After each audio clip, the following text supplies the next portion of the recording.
lamɛnbaaw an ka foli bɛ ka lase aw bɛɛ lajɛlen ma. A bɛna baro min lamɛn ni a hakilina ɲuman ani a senkɔrɔma tintini o bɔra mɔgɔ min yɔrɔ o ye Bara Boko min ye. Ale ye pièce détachée feerela ye Bamako daba naani na. Bi an bɛna ka na jɛ ka baro kɛ ɲɔgɔn fɛ. Baro min ni a bɛ tali kɛ an ka jamana kuntigi fɔlɔ n'o ye Ala hinɛna Baba Modibo Keyita ye ko a ka yafa an ma. An bɛna ka na baro kɛ ale kan bi. Modibo Keyita ale min kɛra faraɲɔgɔn kantɔn min n'o kun bɛ wele ko Fédération du Mali n'a kɛra o ɲɛmɔgɔ fana ye. Ani fana baara caman bɛ Modibo Keyita a ye o sigi sen kan Mali jamana kɔnɔ. O la an bɛ a dabɔ fɔlɔ Modibo Keyita yɛrɛ bɔra mɔgɔ minnu na. An bɛ an da don o la ka o ɲɛfɔ. Ka da kan a bɛ fɔ bamanankan na ko da walo o ye n tɛgɛnɛ ye. Ni Modibo kɛra mɔgɔba ye, ni a kɛra faso o kunna woloden ye, n'a kɛra mɔgɔ jijalen ye, ni a kɛra fɛnɛ k'a fɔ ko Modibo Keyita a tora ka hɔrɔnya kan kan, a kɛra silamɛ dafalen fana ye, siga tɛ a la k'a min sin fɛ o salo bomosi fɛ. Modibo Keyita bɔra mɔgɔ minnu ni mɔgɔ minnu na. Baro in kɔnɔ an bɛna an da se o ma. Ni an da sera o ma, min ye Modibo Keyita yɛrɛ a bangena san min na ka na se a ka kalannadenw ma, fɛn mun ni fɛn minnu kɛra o kɔnɔ an bɛ o ɲɛfɔ. Kalan kɛlen kɔ fo kana a se a ye baara daminɛ, an bɛna an da don o la ka na se a ka jamana kuntigiyaw olu ma fo kana a ɲɛsin fɛnɛ a ka sarakow olu ma ka taa sɔrɔ a bɛ jamana kuntigiya la. N'an ye olu ɲɛfɔ, an da bɛna don Modibo Keyita a ka baarakɛlenw na jamana kɔnɔ. Baarakɛlenw olu fana na o kuma bolofaraw la, an da bɛna ka na se fɛn min ma. A ye baara minnu sigi sen kan duguma kalanko nasira fɛ, an na dɔ fɔ o kun kan.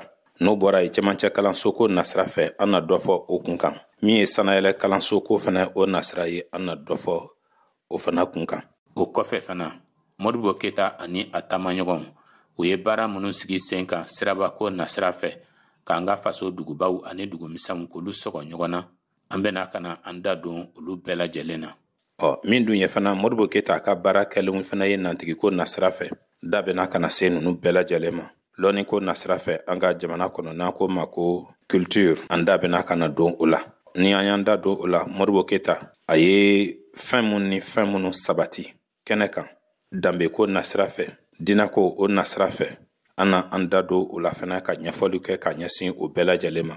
O kɔfɛ fana Modibo Keyita an tanya cogo min na, an bɛna an da don o la ka o ɲɛfɔ. Min dun ye seereyaw fana ye, seereya minnu ni olu nana kana sɔrɔ Modibo Keyita a taamaɲɔgɔnw olu la, a ka dukɔnɔmɔgɔ dɔw la, ani a dɔnbaga sɛbɛw olu la.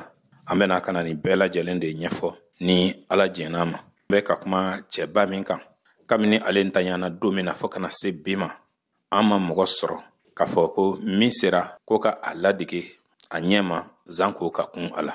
O la sisan an b'an da don Modibo Keyita ale bɔra mɔgɔ minnu ni mɔgɔ minnu na, an bɛ o ɲɛfɔ aw ɲɛna. Modibo Keyita a bɔra mɔgɔ min na, a benbakɛ kunda, o kun ye kɛlɛmasa ye, mɔgɔ lakodɔnnenba don an ka jamana tariku o kɔnɔna na, ni u bɛ a mɔkɛ in wele ko Gire Lamuru, ni o ye Amɔrɔ Male Keyita ye. Amɔrɔ Male Keyita u b'a wele fɛnɛ ko Gire Lamuru. O ye Modibo Keyita fa, o fɛnɛ ta fa o kɔrɔkɛ de ye. Gire o ye dugu de ye. Amɔrɔ Male ale bɔra mɔgɔ minnu na, o bɔra Sanbabugu kase de la, n'aw b'a wele fɛnɛ ko Baka. O min kofɔlen filɛ o ye, o de bɛ bɔ Sanbabugu. N bɛ ka min ɲɛfɔ aw ɲɛna nin ye tariku ye min jɛlen don siga fan si t'a la, tiɲɛ de don. Wa tariku don fɛnɛ tariku min ni a lakodɔnnen don. Lamuru ani Masira olu ye Sanbabugu kase bɔnaw de ye, olu bɔra Sanbabugu kase de la. Masira ale ye balimakɛ kelen pe de ye min bɛ Amɔrɔ Male la, o Amɔrɔ Male min n'a bɛ wele ko Gire Lamuru. O la siɲɛ dɔ kɛra la, Sheikh Amadu An o taara a ɲini o fɛ, k'a ɲini Lamuru ani a balimakɛ fɛ ko a kana ka u dɛmɛ kɛlɛ la, kɛlɛ min ni o tun bɛna kɛ walato. O kuma fɔlen kɔ Lamuru ye, tile 4 tɛmɛnen kɔ a ye sɔnna, ani a dɔgɔkɛ ni o ye Masira ye.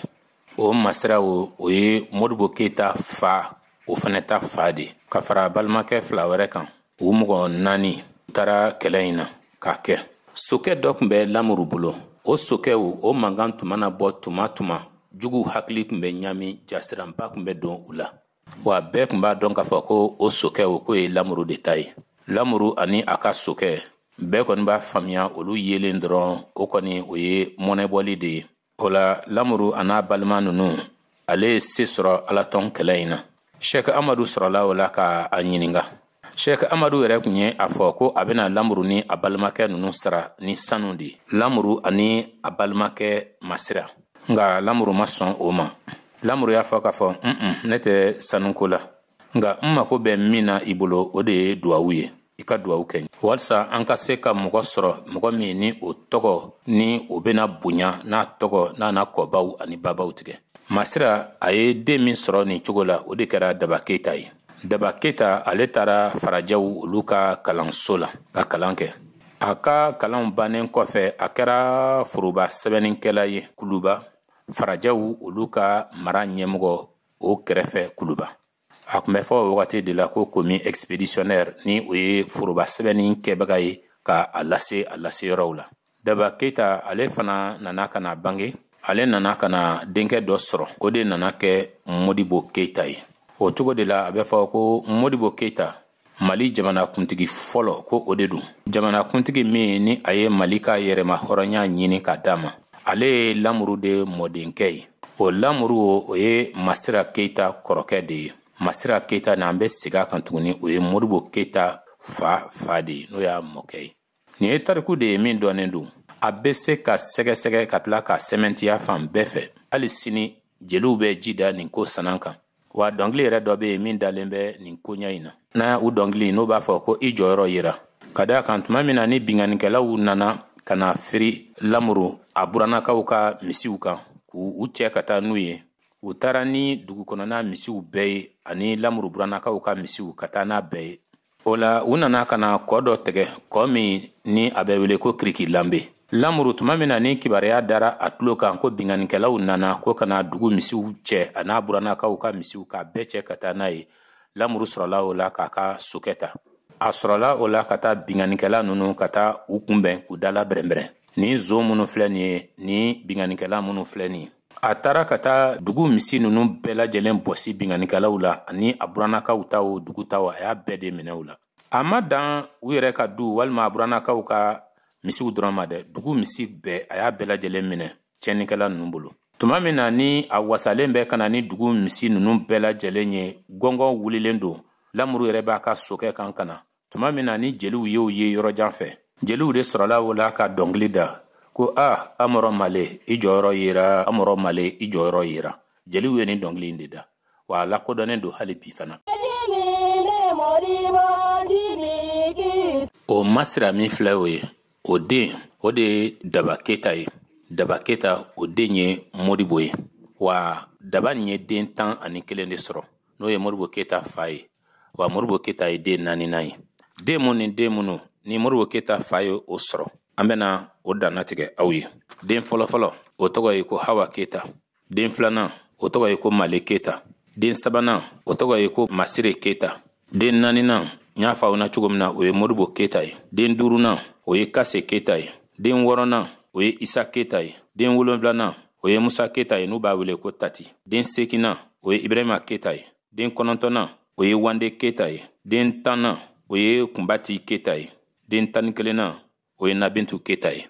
Kunnafoni minnu ni an ye o sɔrɔ Modibo Keyita a bɔra maa minnu na mɔgɔba minnu na o damadamaw kun ye nin ye. N y'a fɔ aw na cogo min na Modibo Keyita ko k'a fɔ de ko mɔgɔ bɛ sɔrɔ min b'a bɛɛ fɔ an ma da o la. I bɛ kuma de ka kɛɲɛ n'i ka dɔnta hakan ye, ka kɛɲɛ ni i kunnafoni cogo hakan ye. Fan wɛrɛw fɛ aw bɛ se k'a ye fana k'a fɔ Modibo Keyita bɔra mɔgɔba minnu na olu sigiyɔrɔ o kun ye Manden ye. Kɛrɛnkɛrɛnnenya na Manden dugu min bɛ yen n'u b'a wele ko Narena. Modibo a ka mɔgɔbaw n'o ye an yɛrɛ ka mɔgɔbaw ye olu bɔra yen ka sababu kɛ ɲɛnamaya a lahalaya dɔw ye ka sɔrɔ o la ka taa Maraka jamana kan. U taara sigi dugu min na o kɛra Gire de ye. O la o b'a to an ka an ɲɛsin Modibo Keyita yɛrɛ ma. Modibo Keyita ale bangena ka bɛn ni san 1915 o wasiwara kalo ni o ye san kalo 6nan tile 4nan don ye. Bangeni in kɛra Bamako kura. Bamako kura o ye Bamako o kin dɔ ye. A don kama Bamako ale kun ye Sudan faransɛ o faaba de ye. Modibo Keyita a fa o tɔgɔ ye ko Daba Keyita, a ba o tɔgɔ ye ko Hatuma Kamara, fɔcogo wɛrɛ la dɔw b'a wele fana ko Fatumata. Modibo Keyita a bangena du kɔnɔna na, du mun ni o ye maninka du ye, wa a kun bɛ sira min fana kan dinɛko nasira fɛ o kun ye silamɛya de. A ka silamɛya kun tɛ tɔgɔ dɔrɔn ye, nka a kɛwalew kun bɛ a la, a jogow kun bɛ a la. An bɛna a ka silamɛya o bɛ sɛmɛntiya ni fɛn minnu ye. Ni kuma in taara ɲɛfɛ an da bɛna se o bolofara ma ka walawalani kɛ aw ye o la walasa faamuyali jɛlen ye min ye o ka sɔrɔ. O la Modibo Keyita kuma min na ni a si o nana kana se kalanadon ye. A taara farajɛw olu ka kalanso de la ka kalan kɛ yen k'a daminɛ san 1925 kana bila san 1931. O ye duguma kalanso ye, duguma kalanso min ni o kun bɛ faaba kɔnɔna na Bamako yan, n'an ko ma ko école primaire de Bamako. O nana kɛ ka daminɛ san 1925 kana bila san 1931. O san kelen na n'o ye san 1931 ye, a nana kana don kalanso wɛrɛ fana na ni o ye cɛmancɛ kalanso ye min bɛ wele ko école primaire supérieure, n'o tɔgɔ dalen kun don farajɛ dɔ la Terrasson de Fougère. An bɛ don min na i n'a fɔ bi o kalanso bɛ wele ko lycée Askia Mohamed. Modibo Keyita a nana kana kalan kɛ yen ka bɛn ni san 1931 ye. O tɛmɛnen kɔ san damadama, san 1934 a taara ɲɛfɛ ni a ka kalanw ye, kalan min ni o bɛ ta ni ka o ɲɛsin lɔgɔli karamɔgɔya o baara degeli ma ni an ko ma ko école normale d'instituteur. A nana kana taa kalanso la o sira fɛ, kalanso min ni o tɔgɔ dalen don William Ponty la min filɛ nin ye Gori, Dakar, Senegal jamana kan. Hali bi k'u to Senegal jamana kan ye, Modibo Keyita ani farafinna tilebiyan fanfɛ bolo o jamana kalanden minnu kun bɛ yen don dɔ la u taara k'a fɔ k'u na taa u ɲɛnajɛ kɔgɔji o dalala la ka jigin ji la, k'u to ji la tulonkɛ la min ye Benin o jamana kɔnɔden dɔ ye ni ale tɔgɔ ye ko Emile Darlin Zenzu, ni ale yɛrɛ labanna ka kɛ ɲɛmɔgɔ ye Beninkaw olu fɛ yen. Ale nana i fili ji la yɔrɔ min ni o kun ka dun, o yɔrɔ min kofɔlen fila wisa kabini a kɔni bugubugu mana ka jigin ji la, a ma se ka a yɛrɛ labɔ, a tununen tora ji jukɔrɔ. Modibo Keyita a y'o ye yɔrɔ min na, o yɔrɔ bɛɛ lajɛlen na a ye i fili ka i nɔn ka taa. Emile Darlin Zenzu ale jiginna ji jukɔrɔ yɔrɔ min na, Modibo Keyita yɛrɛ jiginna o yɔrɔ kelen na k'i tunu ji jukɔrɔ ka taa Emile Darlin Zenzu ka a minɛ ka bɔ ni a ye kana bila fɔ Gelekanan na. Emile Darlin Zenzu a ye wagati jan kɛ ka taa sɔrɔ a ma se k'a yɛrɛ sɔrɔ, nka tuma min na sa ni a y'a yɛrɛ sɔrɔ n'a hakiliw bɛɛ lajɛlen nana a ma, a ye walimadɔn belebele ta k'o lase Modibo Keyita ma. Kama sɔrɔ a don kama Modibo Keyita a ye ale ni kisi, a ye a ka dukɔnɔmɔgɔw ɲɛ bɔ sira la. Modibo Keyita a ye mankutu ɲumanw caman sɔrɔ, a ye tɔgɔ barikamaw sɔrɔ, a ye kunnawolo sɔrɔ k'a sababu kɛ cɛsiri min kun bɛ a la, a bɛ sɛbɛ kɛ cogo min na, a bɛ baara kɛ cogo min na. O kalansow kɔnɔna na ka taa se hakana fo a ka kalanfaw olu nana kana sɛbɛnni dɔ kɛ a ka ɲɔgɔndan sɛbɛn kan k'a jira k'a fɔ ko nin ye kalanden sɛbɛn ye min cɛsirilen don baara fɛ, ko nka ko o dɔrɔn tɛ dɛ, ko a jatelen don ka kɛ mɔgɔ ye mɔgɔ min ni a bɛ jama la su, n'a bɛ jama la ɲaga, wa ni Faransi lango fana don. O kɔrɔ ye Faransi o mɔgɔw, Faransi faamaw ka tagabolo ye fɛn fɛn ye o man di a ye, a bɛ o tagabolo bɛɛ lajɛlen kɛlɛ, ko janto ka kan ka kɛ Modibo Keyita la ka a kɔlɔsi. U ye nin de sɛbɛn a ka ɲɔgɔndan sɛbɛn kan. Tuma min na ni a kun bɛ Gori, Senegal jamana kan ye kalan na, a ka kalan bɛ kuncɛ kuma min na, a ɲɔgɔn ma ye kalanden ninnu olu si la. Ka da kan a wulila ka i jɔ ni jɔyɔrɔ min ye, o bonyana ka tɛmɛ bɛɛ ta kan a bɔɲɔgɔnko ma ye, n'an ko ma ko major de sa promotion, ni o nana kana kɛ ka bɛn ni san 1936 ye. O la ɲɔgɔndan min ni o nana kana kɛ ni Modibo Keyita ɲɔgɔn ma ye kalandenw na, o kun tɛ Sudan faransɛ dɔrɔn ye dɛ. Farafinna tilebiyan fanfɛ bolo jamana fɛn fɛn n'olu ka kalandenw taara Gori ka taa kalan kɛ yen, mɔgɔ 97 la Modibo Keyita ale de ye jɔyɔrɔ gale ta, a ɲɔgɔn ma ye kalandenw olu la. tuma min na n'o kɛra sa farajaw yɛrɛ de ye ni mangutun jugu in k'a fɔ ko laɲagalikɛla don ko mɔgɔw ka kan k'u janto a la ko ka d'a kan ko a tɛ farajɛw olu yɛrɛ de ka tagabolo fɛ u nana ka na o seereya k'o kɛ Modibo Keyita kan ani o seereya fɛnɛ o nana ye Modibo Keyita yɛrɛ ka sɛbɛnw na ka bɛn ni san 1936 o kirifɔ kalo n'o ye san kalo 7 tile 9 don ye o san 1936 kelen na Modibo Keyita ale nana ka na kɛ kalanfa ye a y'a ka kalanfaya baaraw daminɛ togodaw olu de kɔnɔna na n'o ye burusi kɔnɔnaw ye o kɔfɛ a sɔrɔla o la ka na Bamako k'a ka kalanfaya baaraw ka taa n'a ye a ye Sikaso kɛ kalanfaya la ka Tɔnbɔkutu n'o y'an ka jamana kɔgɔdugu yan fanfɛ bolo ye k'o fɛnɛ kɛ kalanfaya la o kalanfaya baara hukumu kɔnɔ san 1939 a nana ka na furu kɛ a ye muso min furu o tɔgɔ ye ko Mariam Tarawele o Mariam Tarawele tuma caman na i bɛ o de tɔgɔ mɛn ka laseliw kɛnɛ kan ani a ka jɛrɛ yɔrɔw tɔw olu la an da bɛna tila ka se a ka denbaya ko ma ɲɛfɛ Modibo Keyita tuma min na ni ani o kunnawolo ani o sanga ni an'o nana wuli ka i jɔ a ye a sen don jɛkulu caman o baara la o senfɛ cɛ barikama dɔ fana tun bɛ an ka jamana kan a wagati kelen na ni o ye Mamadu Konate ye Modibo Keyita ni Mamadu Konate jɛra k'u bolo di ɲɔgɔn ma ka jɛkulu dɔ ka o sigi sen kan jɛkulu min ni o bɛ mɔgɔ kalannenw kofɔ Sudan jamana kan Sudan français jamana kan a don kama n'an ko a jɛkulu ma ko Association des lettrés du Soudan o nana ka na o sigi sen kan o jɛkulu min filɛ o ye o nana ka na laban k'a tɔgɔ yɛlɛmɛ ka kɛ ko Sudan ɲɔgɔn kunbɛ kɛnɛ n'an ko ma ko foyer du Soudan o kɔfɛ Modibo Keyita a nana wulikajɔ ka o sigi sen kan baaraw la baara min ni o bɛ tali kɛ lɔnnikow olu ma n'an ko ma ko culture jɛkulu dɔ bɛ yen min ni o bɛ kusanya ani baara kofɔ ni an ko o ma faransikan na ko groupe art et travail a nana fana ka na o laɲaga kosɛbɛ kosɛbɛ wa min ye lɔnniko nasira ye n'an ko ma ko culture an bɛna ka na Modibo Keyita ka baarakɛlen tɔw fana k'a ye o siratigɛw la a ye fɛn mun ni fɛn minnu kɛ jamana ye lɔnniko nasira fɛ ni dɔw yɛrɛ fana i b'a fɔ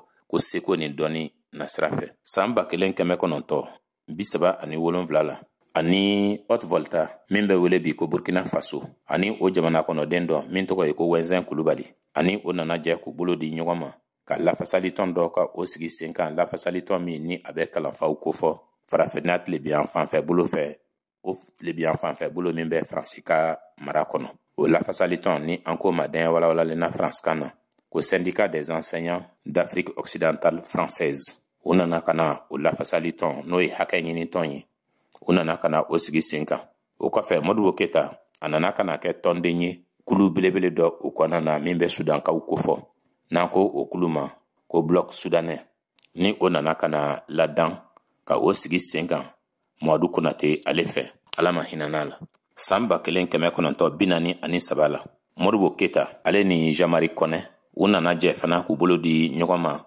baaraɲɔgɔnya hukumu kɔnɔna na ka fɔgɔbɛ dɔ sigi sen kan n'an ko ma ko journal lakalita sɛbɛn kunnafoni sɛbɛn ka o dɔ ladan o sɛbɛn min n'o bɛ wele ko l'œil du Kenedugu ni o ye Kenedugu o ɲɛkisɛ ye u nana ka na o kunnafoni sɛbɛn n'o ye fɔgɔbɛ ye u nana ka na o ladan o fɔgɔbɛ kun kɔnɔna na u tun bɛ kɔrɔfɔ gwɛlɛnw caman ta ka o ɲɛsin jɔnya tigilamɔgɔw olu ma ka u kɔrɔfɔ u ka tagabolow ani u ka jogojuguyaw la diɲɛ kɛlɛba filanan tɛmɛnen kɔfɛ ni o ye deuxième guerre mondiale ye Modibo Keyita ale sen nana ye tɔn dɔ o sigili la sen kan tɔn min ni o bɛ Sudankaw bɛɛ faralen ɲɔgɔn kan ka o kofɔ n'an ko ma ko Union Soudanaise wa tilara ka kɛ o foroba kalatigi yɛrɛ fana ye n'an ko ma ko secrétaire général o kɔfɛ kulu min bɛ yen n'o bɛ bɛrɛbɛrɛli kofɔ golofina gun kan ni an ko ma dɛɲɛ walawalali na faransikan na ko Rassemblement démocratique africain ni o ye RDA ye